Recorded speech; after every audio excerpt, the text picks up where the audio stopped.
আজকে আমরা দেখব চেয়ারম্যান কর্তৃক চারিত্রিক সনদপত্র কিভাবে লিখতে হয়।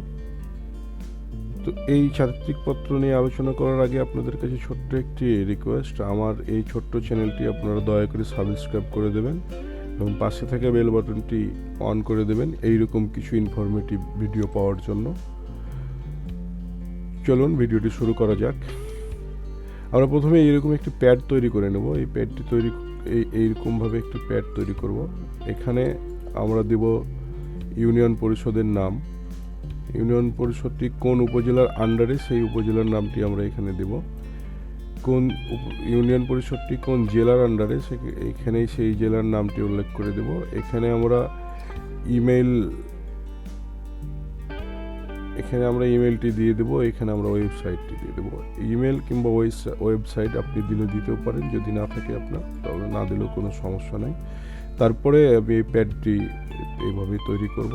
তৈরি করার পর এখানে স্মারক নম্বরটি আমরা উল্লেখ করে দেব। এখানে স্মারক নম্বরটি দেবো, এখানে আমরা তারিখটি উল্লেখ করব। তারপরে আমরা এইভাবেই লিখব চারিত্রিক সনদপত্র। এটা লেখার পর আপনি আবার আপনার মতো করে একটু এটা সাইজ কমাবার আপনি করতে পারেন, যেটা আপনার সুন্দর মনে হবে।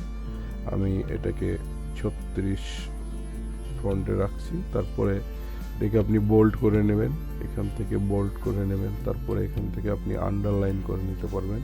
প্রত্যয়ন করা যাচ্ছে যে এখানে যিনি নিচ্ছেন ওনার নাম যদি পুরুষ হয় সেক্ষেত্রে মোহাম্মদ আপনারা এখানে দিয়ে দিচ্ছেন। তারপরে নামটি এখানে উল্লেখ করবেন। যার নামে চারিত্রিক পত্রটি হচ্ছে তার এখানে পিতার নামটি এখানে লিখে দিতে হবে।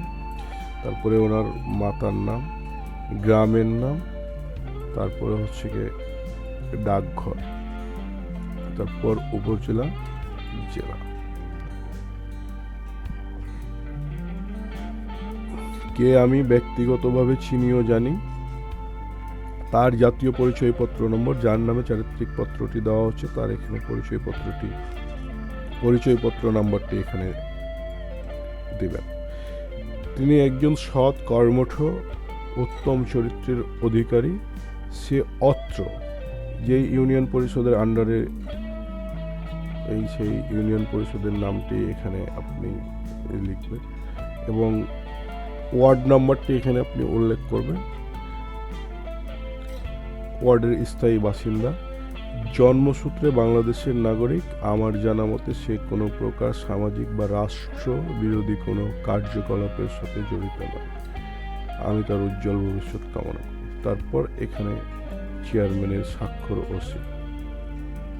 তো এইভাবেই একটি চারিত্রিক সনদপত্র তৈরি করা যায়।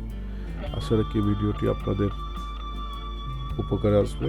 ভিডিওটি দেখার জন্য ধন্যবাদ।